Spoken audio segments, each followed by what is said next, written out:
tossing through the depths of outer space. Hello, I'm alive. I don't know what's going on. By your command. Fascinating. Damn you all to hell! This is the Solo Sci-Fi Podcast.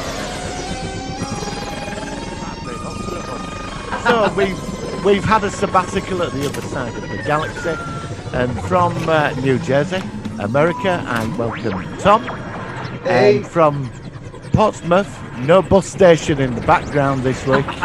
I'm Coquelot, and I myself, Martin Fowler from London. I mean, it's not really exciting, is it? No, it's okay. Welcome to another action-packed science fiction show. And this week we're covering Blade Runner, and it's going to be very interesting. We are. Tom, you've done a lot of research in this. I've been reading. I've done some serious research into the Blade Runner. I'm looking forward to the Blade Runner sequel. I watched both films again and watched a ton of videos and did a lot of reading on this. So, I've reached a definitive opinion. I think, actually, we've got the option here, guys. I mean, although we were going to make this the original film, let's feature both. I mean, we could sort of make it up, although it would be the main one. I think we should do both. I don't know if it's worth doing a separate one for the sequel. Do you two want to do a separate one for the sequel, or should we kind of amalgamate them in today's show? I think it's kind of hard to talk about one without the other, especially a couple of years after they've come out. So if it's okay, what we'll do is we'll focus on the original to start off with, and then later on in the conversation we'll talk about the sequel and how that followed on. If that's okay with both of you, that sounds good. That sounds good. As I was watching the original and then I watched the sequel, I felt kind of inspired to do that. Yeah, sounds good. I think they sort of flow into each other and are complementary in various ways. All right, well, let's just very quickly before we go into that topic. Are you both okay? Anything that you want to share with the world, or is it just a normal Wednesday recording? For the podcast? Has the Pentagon released that UFO report yet? Has that been released? Because I've become. That's very soon. That's very soon. Oh man, I've heard. I can't wait to see that. No, I can't. That'd be cool. I'm really excited about it. Do you think a lot of things will come out? Or do you think it's going to be one of those things where they saw some ship or something and it could have been something, or? They tend to downplay these things, although I think it's going to underwhelm. I think it's going to. Yeah, I think so too. Yeah, I think it's going to be kind of factual and whatnot. But it'd be crazy if the Pentagram was releasing those. We'd all have a different thing to think about. It'd be like Satan did this and whatnot. So yeah. There's been reports over there now with the UK Air Force. It's been happening quite regular with the RAF. Could we follow suit with America? Could we release some information if America does it first? Do you think, Martin? I think so. Yeah. The government's released a lot of files, and it's come out in Germany, France, Canada. It's all over the world, more or less. They don't know what they are. But a friend of mine had a rather scary theory. Okay, do you want to share that? What is that? Well, he said when it comes to I don't know, we might be a bit primitive on the universal scale of things, but if you're going to investigate a race, these all could be probes, and if they're probes, something could be coming. Oh, okay. It does make sense. There is some. It does make sense. But I think about the scale of time. Like it could be probes that are looking at us, and the aliens may be showing up in like 600 years or something like that. And by the time they get here, we'll have a master how to beat them up. I always think of Star Trek with First Contact with the Vulcans when they realised that we were going into warp for the first time, and that was the actual trigger. Now, of course, we're not going into warp speed or hyperspace or anything like that, but maybe if there were something, they were seeing how volatile things could be getting. And it could be the point where they could think, if there's any trigger, it's got to be nuclear. Yeah, I would have thought so. I think the internet has a big deal with it because it's like the instant access to information straight away. Yeah, that's interesting. Yeah. You're absolutely right. I think if you go through you guys ever play Civilization? Oh God, not for years. I remember that. Yeah. I think if you went through the tech tree, it'd be nuclear power, the internet, one world government in there. It's all this stuff that aliens could use as like a barometer of whether they should bother us or not. It's interesting what you said. I never really thought about the fact that in just the last couple of decades, how with the internet and everything is so much more at our fingertips, literally straight away, that there could be something in regard to that, rather than even a couple of decades ago where we just like listening to the radio more, or watching live TV. That is interesting. I hadn't really thought about that. The actual speed of information is just so much Could more be accessible. a big thing. Yeah, I thought about that. That's We a good might be point. approaching a point now where we're getting more interesting. We might be approaching a point now. Also, or there more, could be. or more hazardous to others. Yes, that's true. We could be. They could treat us like we're drunk at a party. You know. Can I let's- just let's say this? Take the keys away. Just say at this point that Trek Fan 68 is sending me messages about the latest Star Trek news. So thank you, even though he doesn't have a he recording. is. So Yes. he's pinging me right now. So thank you, Trek Fan 68. Always appreciate that. And the other thing, of course, is AI. If AI is something which is coming up as well, that might be a factor. It could be quantum AI. technology. Yeah, It could be something that they're aware of, that when a civilization gets to that point where artificial intelligence gets to a certain point where it can be a mainstay of life existence or coexistence, that's when they come in. And I don't know. I mean, like I said, I've watched a lot of science That would be an fiction, interesting sci-fi presence. Is that Yeah. an AI you know shows up and that's who they make first contact with, as opposed to us. They skip us and just start talking to the AI. Oh, and they ignore us, and we're just the plebs, kind of what sort of like looking a bit bemused. Yeah, like, they yeah, treat that's an us interesting one. They treat us as being the irrational ones, and they talk to the AI, and the AI. Well, maybe they actually have a patch where I'd actually download with each other so that they can actually even speed up the AI of our computers so that they've got more. I don't know. I'm watching too much Terminator, I think, and Cyberdyne and all sorts of things like that. I watched the Colossus, the Forbin project the other day. I've and seen was that. still I saw your blown review. away by that film. I saw Tom, your I review do of that. recommend it. Yeah. The Colossus, the Forbin project. It was made in the 70s, about basically Skynet in the 1970s. Incredible cool. movie. Ahead of its time. cool. Yeah. I saw it a while ago. I thought it was quite good. Scary actually. film. Yeah, Yeah. it was good. Well worth checking out. I love those sort of Awesome. films that you're not that aware of, and then you realise Yeah. that they'll wait, and then they get remade, and the remake is a much bigger thing. So it's it's a The shame. computer's like the size of a mountain, but there is 2 sequels. There's to 2 it of as them. well. And there's another Yeah. one, isn't it? There's one in Russia, and there's one in the States, isn't there? That's Yeah. how it is. Yeah, I've seen that. That was quite a cool thing. Right, are we ready to go on with the first of the week? Yes. Let's Right. do it. Okay, here we go. It's the Solar Sci-Fi. focus of the week.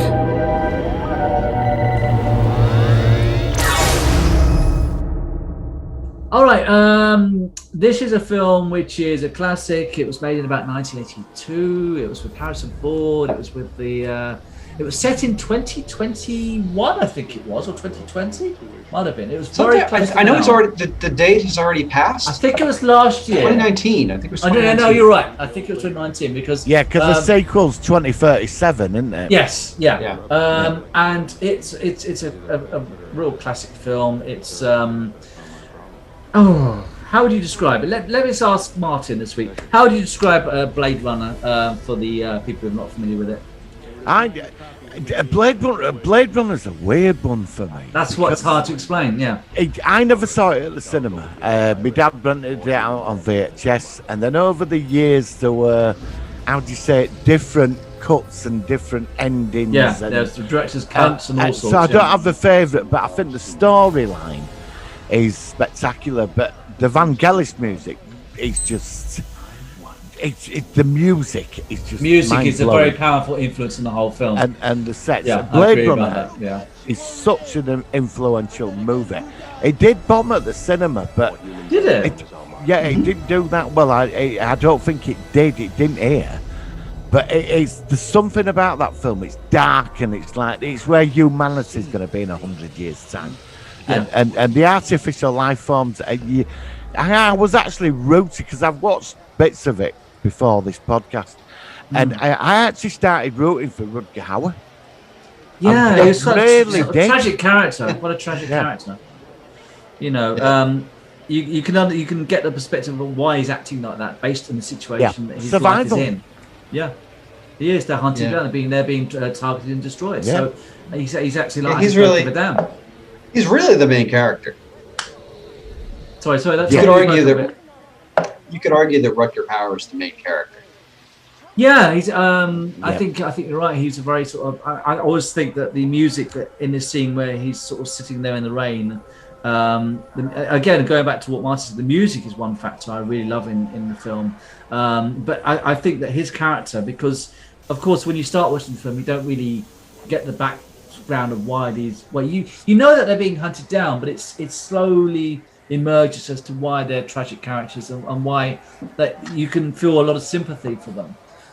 Which I appreciated. Now I have to say that this is a strange film for me because I've seen it several times and it's only in recent years that I have actually appreciated it. I don't know why, but in early viewings in the 80s and even the 90s, I always was a bit underwhelmed. I don't know whether it's because I was young but a bit more immature.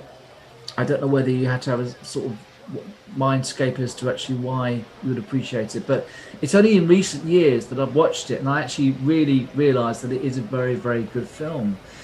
Were you both blown away when you first saw it? Let's ask Tom because we've not really asked yet your opinion. Yeah, I mean, for me, I think part of the problem with it is that it came in about at a time where Harrison Ford was like the biggest movie star on the planet. Yeah, he was Han Solo, he was Indiana Jones, and then he's suddenly in this thing that is much more adult and much darker and much sort of ambiguous compared to his other roles.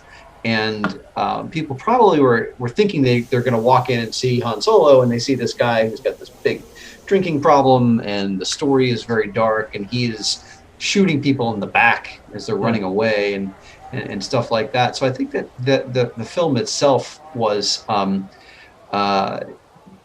of a little bit victimized by that perspective. But what's really interesting about Blade Runner for me is that it is a genre-defining movie. There wasn't any, like before Blade Runner, there wasn't any movie like Blade Runner, and that's what I think is what makes it special. The story itself, I watched it again critically, trying to move that perspective away from my mind, that it was the genre, it made a genre of itself, and watch it only, for the benefits of its story.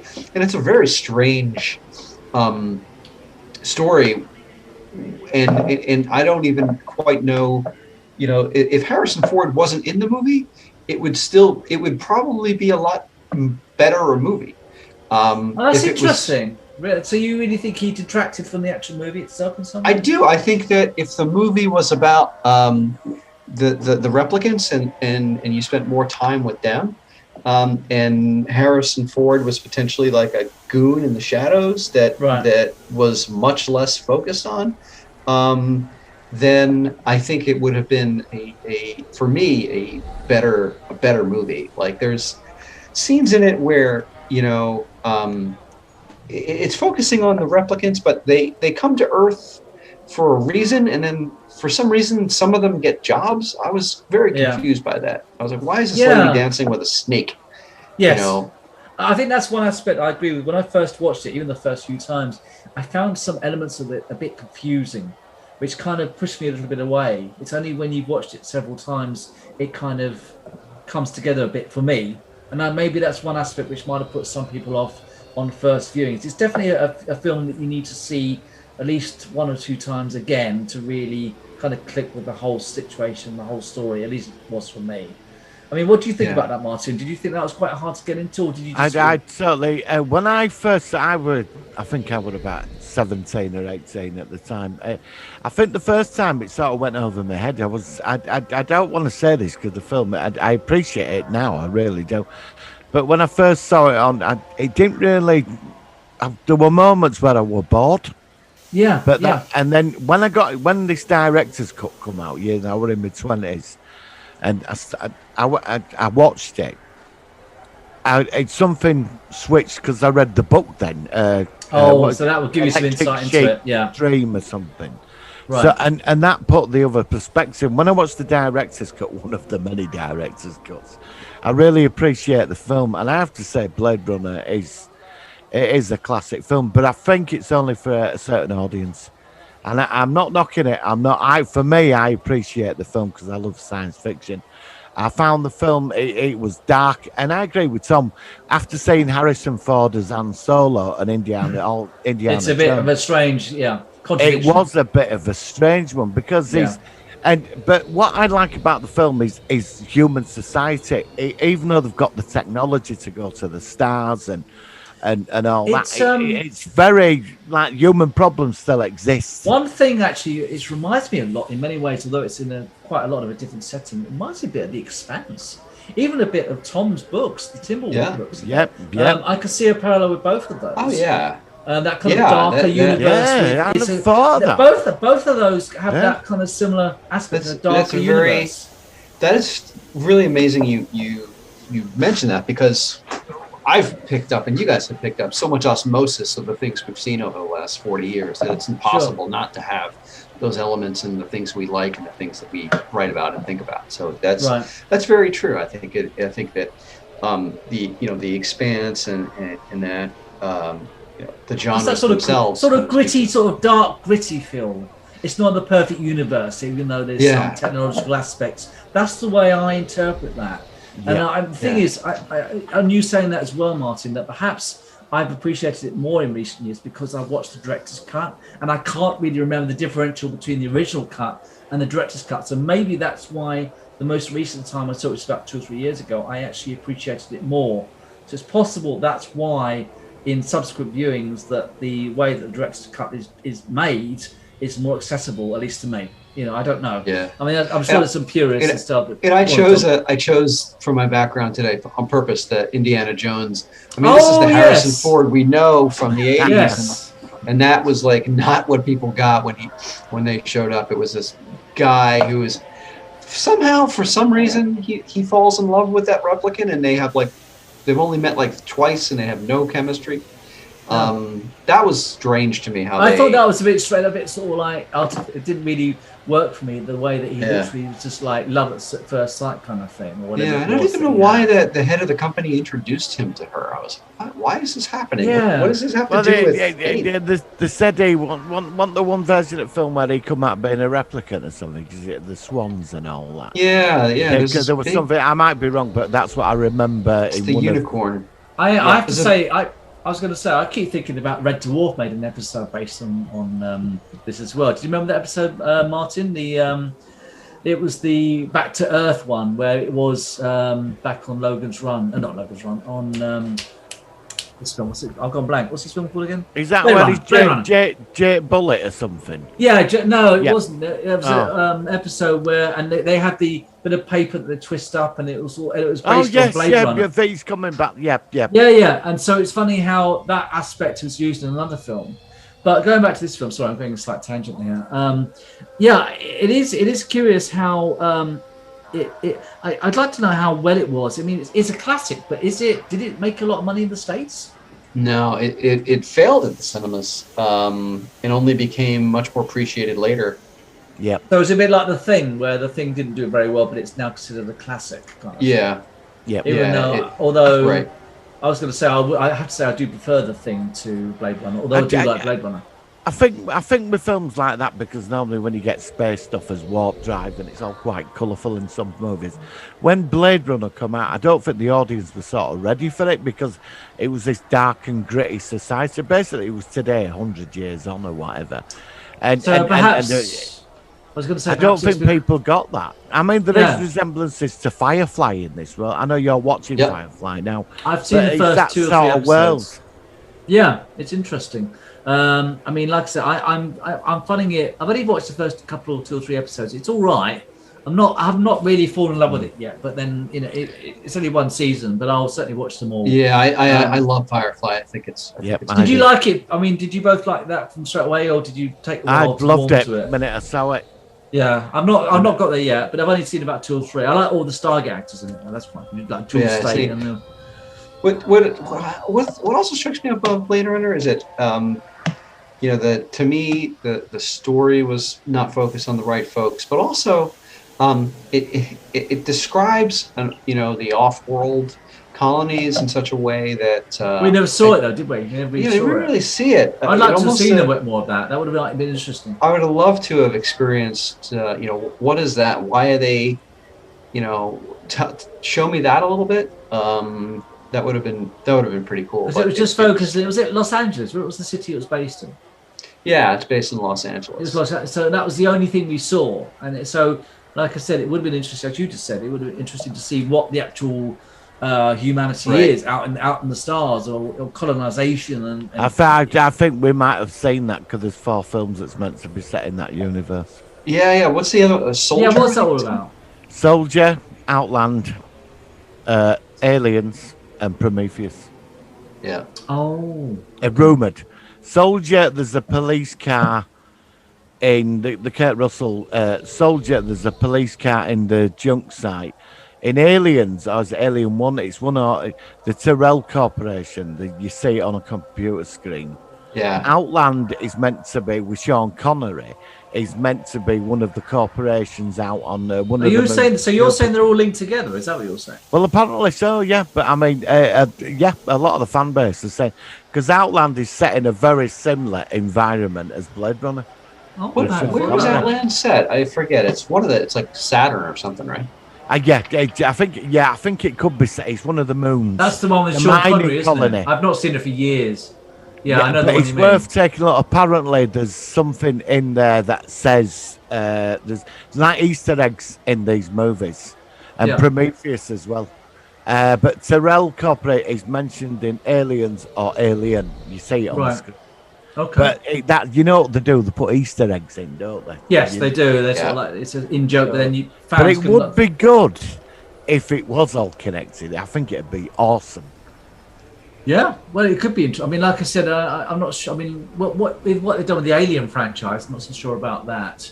But I do kind of, yeah, it's interesting. There were sort of like it was the future of the same civilization as, and of course, androids, of course, are in the Alien films Yeah. as well. So you could see them as maybe being related in some way. It could be a sort of extension of the fact that, although of course they're persecuted, they're also a bit unstable, which of course. Bishop was in the Alien film. I could see that. I have to say I do agree with Tom though, because he is right about the love story. It was all a bit.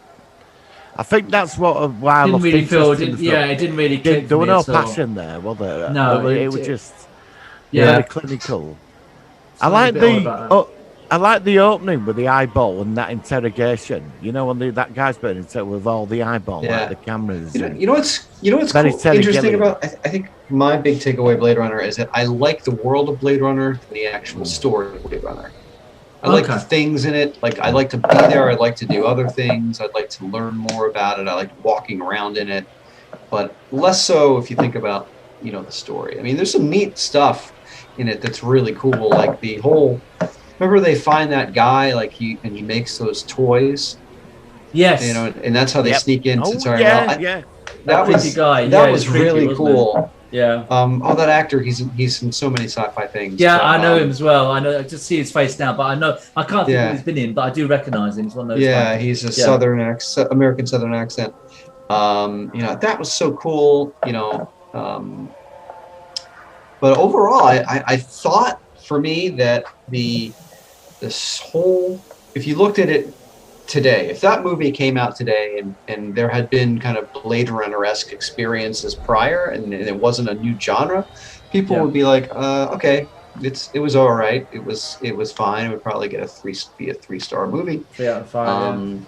But it wouldn't be a classic per se, because of just the way that the story is just disjointed and focusing on the wrong things. I mean, at least for me, it's not as it's not as amazing as I had remembered it being initially. I'm one of those people that I think every time I've rewatched it a few times, and every time I rewatch it, I have more disappointments and questions in it. Even I've seen the director's cut a couple times now, so it's It's funny. I feel. unravel. I think I feel slightly opposite. That the more I've seen it, I've understood it more. So it's funny how in some ways we're going in opposite directions. It's quite interesting like that. But it's like I said, it's a mixed bag. It's not one of my favorite films of all time, but I recognise it as certainly a sci-fi classic. But I mean, Tom, you did want to sort of go on in a bit about the sequel. Tell me about the perspective of the sequel in relation to the original. Yeah, so for me, I felt that the sequel really did have a character, a main character that had a great arc. Agent K, I thought that he had it was clear where he was coming from, and I thought that the way they treated him up front, he's definitely a replicant. I like that, that aspect, and him being kind of a blank slate was really neat. And what he begins to unravel actually is meaningful and really, really interesting in that sense. And what he, eventually finds out was, very, very disappointing. But I felt it really brought him through an arc, and the visuals, the Denis Villeneuve was the perfect choice to direct it. He did an unbelievably good job. And brought forth what kind of worked stylistically about the first movie, and coupled that with a much stronger narrative, in my opinion. Right. Yeah, certainly. Like I said, it's quite a long time in between the two respective films, because the Blade Runner sequel was only made about 3 or 4 years ago. It wasn't that long ago at all. Right. Do you think that there's any further potential in the Blade Runner franchise, i.e., a further sequel or a TV series of some sort? Could that be possible? I think there's plenty of room in it. Absolutely. You've got the off-world, you've got what's happening on Earth, you've got the budding potential replicant revolt. So there's tons of stuff different directions they could go in. You could get 2 more movies out of this. Absolutely. Because you've got like the. You've got the robot race that turns on humanity, and they can breed now as well. They can have children. Yeah. Don't you remember that scene? That's what it was all about. Because her he went off with, she had a child, didn't she? That's right. Yeah. In the second movie, But they are are they fully biological? The replicants? Well, they're not meant to be, but she was like the first of a new kind of. From what I remember of the new film, she was like. She was free from all the restrictions. She could live a normal life, but she had a child, didn't she? Yeah, I forgot about that. It's interesting. Yeah. Are you talking about the woman who was making the memories? Oh yeah, I remember that. Yeah. Yeah, that was I think really neat, is that she was the hybrid, and that she had the medical problem of not being able to leave that bubble, which I thought was really cool, the way that they treated her. I found with the second one, they really touched the spirit of the first film, though. Even with the music, it was a fantastic sequel. It did flop. I think it flopped actually as well. It didn't do that well. Yeah, because again, Harrison Ford, he felt like he did sort of bit phone in his appearance in the sequel. I felt, although it was okay with what he represented, it was more the younger guy as his story. But yeah, it's so funny you mention that. Like, I think Harrison Ford, he cares so little about the roles he does now. It's like, I thought that was like his best performance in years. Yeah, it does seem to be like that. He's just there for the money. It's just a paycheck, isn't it? It's strange that. Maybe that's what I was picking up. But I think you're right, as you said that. I can't think of a film where he wasn't phoning in his performance in recent years, at least. Yeah, I think he's getting older. It's just there is a TV series on Netflix that says it's like I haven't seen it. It's something called Carbon Copy or something. On Netflix. To say that's very Blade Runner-esque. My friend watches it, and he said it's like it's very Blade Runner in how it's done, like the world and that. I think it's called Cold Carbon or something. Okay. It's about people being downloaded into bodies. I've never seen it. But apparently, the trailers I've seen, you do get that Blade Runner vibe from it. So I don't know. But in the end, these shows, they all do get inspired from other shows. They sort of go around in circles. You can always see a film or a TV show and say, oh, that's had some influences from this or that. I think that's the nature of our genre, really. You can't help it. The last film cost about 150 million. It wasn't a cheap movie. I thought it did okay, though. I didn't know it flopped, though. I'm surprised it did. But it never got its money back, but it cost a fortune to make the sequel. Yeah, it's interesting, really did, isn't it? yeah. It's one of those films where it's just not as successful as perhaps it could have been. But Well, I saw the sequel at the cinema in Eastbourne, and the person I went with, she was bored stiff. She was just bored through it. I mean, I was fascinated, but she just sat there and said, she said, "What's going on?" Yeah. mind you, I was a bit like the first few episodes of The Expanse. It's the same thing with that. I didn't know quite what was going on. Now I've watched it, I've really got into it. But you need some time to sit there and get into that world and get into the vibe of what it's all about, and then you can start to click with it. Right, And but I that's think at definitely the least same thing. I think the Expanse is a different animal because it's exciting, it's kinetic. You know, there's a lot of interesting sci-fi type things going on. Yeah. Whereas this movie, it's like very, very cerebral and Very at times slow, very and you don't quite know Yeah. what's going on, and it's just this moody guy drinking and going in bars, and I remember the first one. I never really figured out I hadn't seen it in a while, but why did he go hide out in New York or something? Like, he just disappeared, didn't he, Decker? Didn't he, for years? He just, like, she died and kid got... I can't remember. I don't remember. I remember he was like, again, I agree with you, he was just drinking and feeling sorry for himself in that flat, in that abandoned city. Yeah. You know, Yeah, it's a strange and one, it isn't it? was sort of like, well, what's going on here? I don't know. I think you're right, Tom, with Harrison Ford. I don't think there's any passion going in now. Is there? It's just, I get 20 million for this. I'll do it. Give them what they want, and I'll move get me on to dosh. the next I'll get me one. money. Yeah. I'll be able to get that plane and crash it. Do you, All right, do so, you- so go on, do you Martin. think it could be remade with different actors? Do you think it could be like, say, they rebooted it? Do you think they could do it in? I don't know. Do you think if they dropped the old one and decided to redo it, do you think it? Oh, that's a great question. Yeah, I think if they like wanted to make a series and they wanted to find like a guy to be the young Deckard like before he retired, that would be an interesting time to set it. I like you know, that. I like before that. he, why before he retired, and then you've got off-world stuff going on, and that'd be pretty cool. Yeah, you could find a young actor to play that.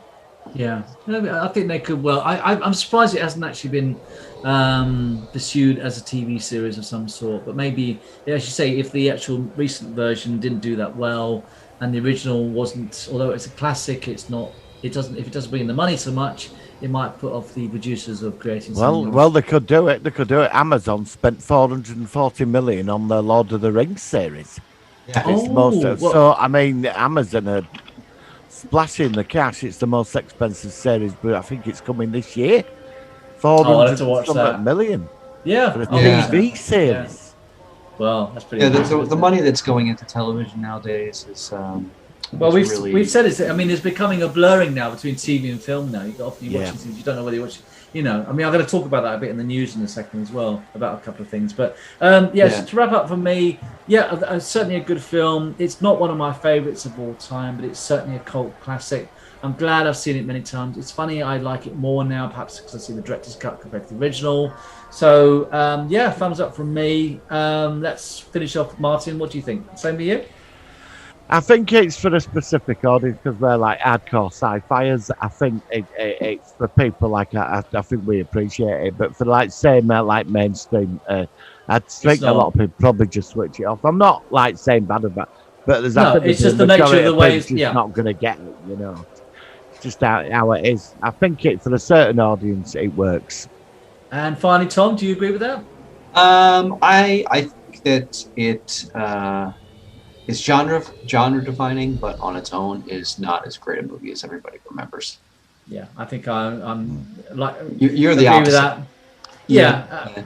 But it's all right. Like I said, it's not one of my favorite. I still don't like it as much as I feel like I should have done in the past. But then talking to you both tonight, I think that at least you're kind of understanding to a degree what I'm saying. So at least I'm not quite alone. So thank you guys. Let's go into the news now, and then we're going to have to shoot off quite soon. So let's just go into the jingle and see what, if anything, we've got to talk about this week. So here we go. Working. Solar Sci-Fi News.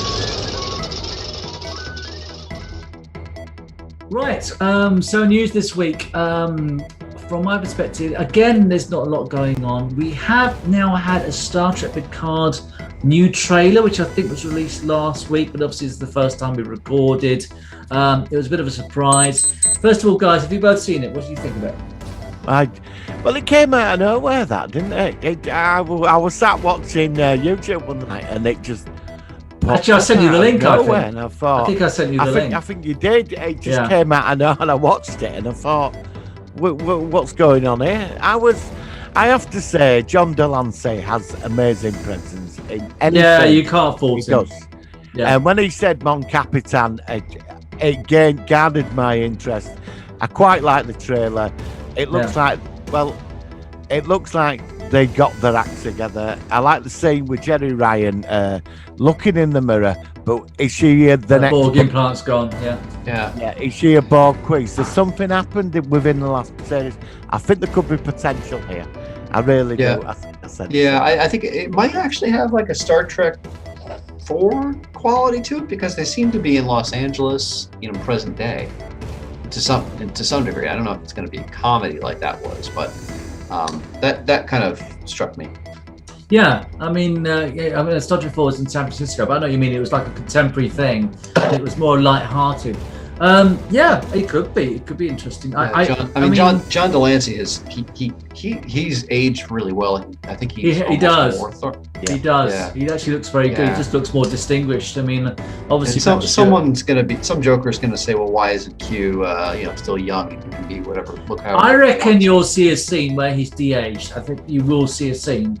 I think there'll be some that, or there'll be some sort of throwaway line where he says, I wanted to age like you did, or some kind of stupid thing, something to he'll say, I didn't want to make you feel old or something, because of course something to that effect. I would bet everybody $5 that's the it looks like there's been some change to the timeline by the looks of it. It looks like, because it looked like Picard at one scene, he was back in Starfleet as a admiral. You saw some of them wearing these new types of Delta, which were bigger and silver and not quite the usual standard ones. I think that's quite an interesting factor. I still really wish they'd get a Federation starship of some sort. I don't like the La Serena or whatever it's called, that red ship they've got. I know it shouldn't matter, but I really do like Star Trek with a Federation starship, even if it's like DS9 with just the Defiant. And I don't know. I mean, I think it's a positive trailer. It's a surprise trailer. We are all very starved for much in the way of news. But I'm still more hyped for the Strange New Worlds, which, from what I understand, they're now filming episode 8 of 10. So they're getting through most of this first season now. So what else do you think about the Starship? You guys... info? Sorry, go ahead. No, I was going to say, anything else you're going to say there? Go on, what else have you got then? Nothing else on Star Trek. Nothing else on... I did watch Loki. I'm up to 3. Yes. It is so good. I've not seen. I'm now watching the Falcon and the Winter Soldier, the one after the WandaVision. Yeah. I've watched the first 2 of those. I've now seen every Marvel film. I've watched all 23, which I thought, Martin, why are you clapping? Why aren't you impressed? Well, I am gonna do. I was just gonna say. It's astonishment. When we're gonna have a massive ceremony of medals, like remember Star Wars? Yes, we're gonna have all that. And there's you are now a fully qualified MCU professional. Well, something like that. Martin, MCU. It sounds like a wrestler. It sounds like a wrestler. You're in the MCU. I just think I don't know why, but I just see myself like in one of those arenas with the bashing. Those not MCU. What do they call it? WWE or whatever it is. I don't know. Yeah. I mean, that's why I keep thinking of wrestling whenever I hear MCU for some reason. Maybe that's why I never got into Marvel in the early years. No, very good films. I wish I'd seen them more in the right order. But I watched the last ones in the order. I watched the second Spider-Man film, Far From Home. I saw the Thor Ragnarok, I think it was, and I saw the second Ant-Man one. Yeah, they're very well. I like the Stan Lee cameos in practically all of the films. I noticed that, which was quite funny. I like the fact that at the end of each film, there's always like the credits come up, then you get a scene, then you get all the credits, then you get another scene at the end. I love all that. It's a good universe. Well, there's a lot of YouTubers that are panning Loki. They don't like. I've not seen. I'm gonna see. I think it's incredible. They can jump off a cliff. I'm loving it. It's like Doctor Who. It's essentially Doctor Who in the MCU. I love Okay. that TVA. It's totally insane. TVA. I think I've been to that hotel where they filmed the elevators. Oh, okay. I think I've been there. Like those big giant elevators that come down on those 3 statues. I think it's a hotel in New York City. Well, I'm gonna check out this series next. Let's finish off the Falcon one. The one I've seen is the one where there's another guy who's now Captain America. And I thought, what? So I've seen the second episode where he's now, and whether he's genuine, he strikes me as genuine, but obviously you guys have seen it, so I won't know yet. But I should have seen that by next week, so maybe I can have a bit of a chat about that as well. So yeah, I'm in for the ride, and it's just really, really quite good. Nice. What's other news have I seen? Not much. What have you got, Tom?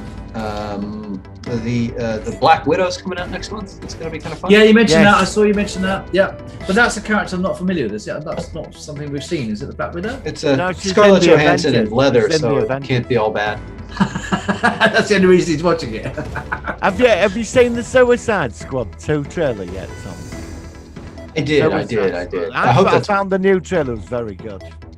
I'm one of those rare people that really liked Harley Quinn, like the Birds of Prey film. I thought that was actually pretty good. But for me, whenever I see like a Marvel movie like that is kind of the equivalent of a DC movie that's kind of equivalent to a Marvel movie, it just shows me how one of those series is so much more confident than the other. So, because you guys are more familiar with the other sort of other, not Marvel, but similar kind of superhero. You're saying that these competitive rival franchises, if that's quite the right term, are the same level as Marvel. Is that what you're both saying? No, yeah, I don't think they are. I think that the Marvel ones are always done much better, like much more confidently. And are that the Marvel ones are at least going to be pretty good. And this one, you just never know. You never know. Yeah, interesting. Any other news? I haven't got anything much about. I mean, the Star Wars. There's some nothing. for We've me, discussed the trailers. Unless Tom. My second book is doing really well for reviews. Oh, cool. I saw that. Tell us about it. What's happening? Yeah, it's just the reviews are just keep creeping up. Excellent. Almost 4.8 stars out of 5. That's good. Well done. I mean, maybe at some point soon we'll do. Because obviously we reviewed the first book, but maybe with your permission we'll review the second book. If you wish. Yeah. I think it's I mean that's. It was only my first book was literally my first book, so I think this one is technically better to read and such. And how about yourself? Are you developing? Because you talked about writing another book. Is that still going on? Yeah, I'm cranking through book 3. Sort of taking a little summer break to do all my cycling and other things that I'm doing over the summer. But I've seen some of those things you've been doing. That looks like it's quite fun, quite energetic. I think probably too energetic to me. But you enjoying that? It's good fun. Yeah, it is. It exhausts you though. It's like you don't want to go out and ride 65 miles on a bicycle, then come home and write for 3 hours. So I can actually. I can appreciate. I tend to just eat cookies and drink beer when I get home. Well, why not? All right, guys. Well, I think that's pretty much it from my perspective. Unless there's anything else from you, Martin. No, I've got no news. There's nothing again. We've discussed it all as far as. All I know is that the last couple of months, 3 or 4, even 2 or 3 months, there is very minimal news, and I'm sure before that we were throwing things out quite quickly, and it's still like a desert for news. Whether it's Doctor Who, Star Wars, Star Trek, The Orville, all the shows that we like. So, but like I said, we'll keep looking and we'll keep sharing if we can. Okay, guys, let's finish off. I'm going to finish off with a funny song. It's someone has got all of Harrison Ford's screams in the various films over the years and put them into a funny song. I don't know, again, Martin, I'm sorry. I find this weird stuff out there and I have to share it on the podcast. So we'll finish with Harrison Ford. Next week, I thought, if it's okay with you guys, shall we go back to an episode featuring Doctor Who? We haven't done that for a while. Sure. Right, so doctors, I was going to say, we've got doctors to do. We've got 1, 2, 5, 7, 8, 9, 12, 13. Still got loads. Any of those? Trek Fan 68 wants us to do the 12th Doctor. I know that. Let's do that. Capaldi. All right, let's do Peter Capaldi, especially Oh, as yeah, he okay. did ask for that, and everybody. I love that era myself, so that'd be a good one. Okay, guys, we will catch you next week on the Solo One Sci-Fi Podcast. Thank you very much. All right, live long and See prosper. you guys. I'm getting back to work. Bye. Bye.